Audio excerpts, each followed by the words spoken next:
All right, now speaking of um people devoid of a personality, and this is not me speaking, this is according to Neil Tennant from the Pet Shop Boys.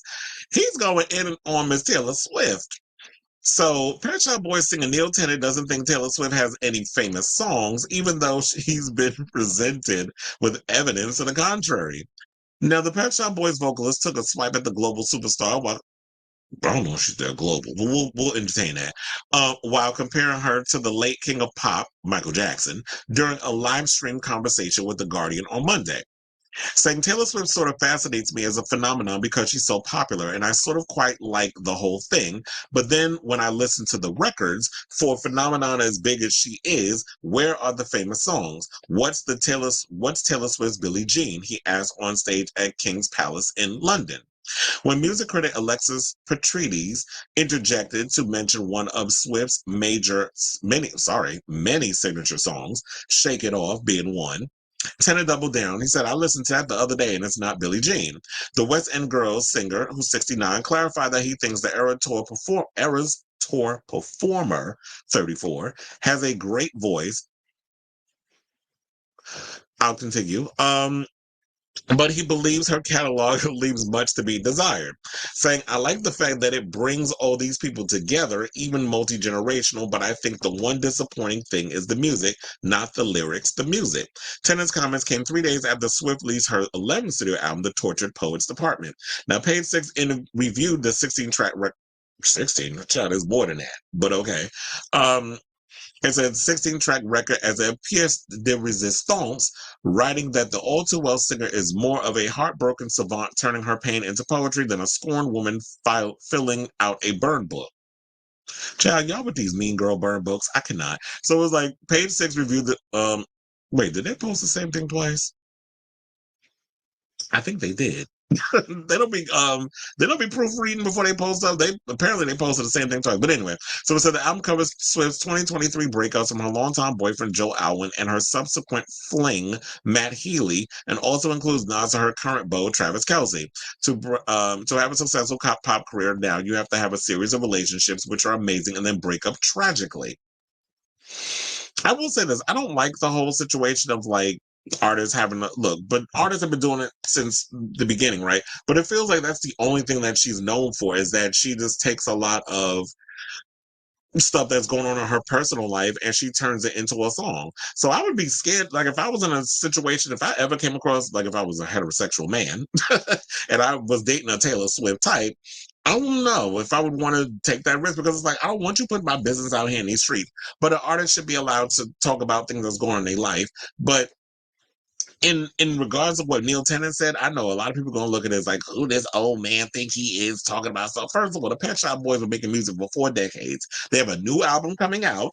So they are icons in the industry. Yeah, they're not well known in the United States, but they're a global duo. And they've been, like I said, they've been making music since the 80s. So I get where Neil is coming from and what he's saying. And so, like, yeah, she is this big star, but is she on the level of a Michael Jackson? And that's in that standpoint. I don't think she is. I think if anybody who's on the level of like a Michael Jackson is Beyonce.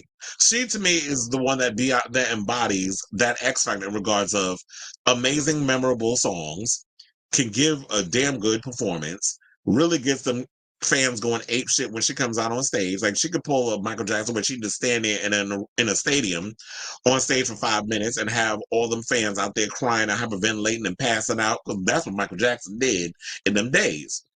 And she has her demographic, like it's mostly white girls and a couple of gays. I feel like the Latin community is like, because I think was it Robert and I was having this conversation yesterday.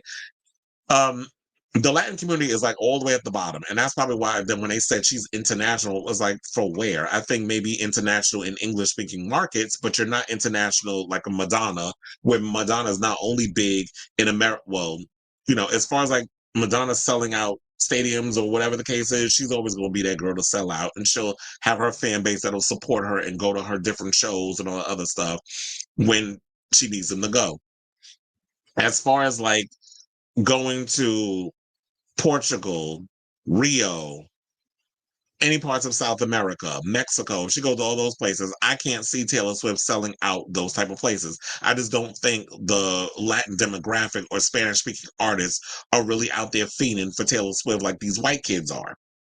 So she has her audience, and I'm sure there's a couple of black kids. Because like when I went to Olivia Rodrigo concert, there was a mixture of all kinds of kids there. There was like little kids, it was girls, it was gay boys, and it was a couple of people, a couple of girls of color and boys. So there was some black folks at the concert. So I'm not going to sit up here and say there's no black Taylor Swift fans because there are, but and I don't think it was shade on what he said, but it's just like when you're someone who's been in the industry for over 4 decades, I think you would know what you're talking about in regards of impact, not something outside of the impact you have on a bunch of people who just sit and spend more time listening to your music as a homework assignment instead of listening to your songs and thinking, you know what, this song stands the test of time. That it's a Billie Jean or it's a Thriller or it's want to be starting something. Like I could think of a bunch of Michael Jackson, or if we're thinking about Madonna, it's not Papa Don't Preach, it's not a Rain, it's not, you know, all those type of legendary songs that you hear from her. Open Your Heart, La Isla Bonita,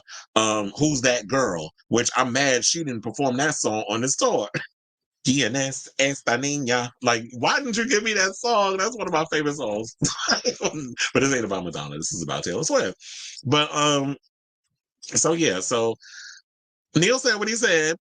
Let me know what y'all think down below. If you Swifties, if y'all are in the comments watching or whatever the case is, do y'all think that Taylor Swift got those bops? Like she has one of those songs that will stand the test of time? Will y'all be they are any songs on the Tortured Poets, Dead Poets Society Department tease? Is anything on that album, like, will y'all be listening to any of these songs, or will these songs be standing the test of time 5, 10, 15, 20, 25 years from now? And that's the way I look at it when it comes to artistry. What are those? Okay, so you really got everybody hyped and riled up at the moment because the endorphins is going, and you know everybody's feeling how they feeling when it comes to their fave when they their music is coming out. But once the dust settles, once you know everybody, the hype machine has gone down and all the other stuff, do these songs that y'all want to sit up here and trot out like Shake It Off, will y'all be listening to that song and bopping to it and talking about it 15 years from now, 20 years from now, 25 years from now, 30 years from now, when you Swifties have got your kids and them not giving a fuck about your fave, will they be listening to Shake It Off and caring? So that's what I'm thinking. Let me know in the comments down below.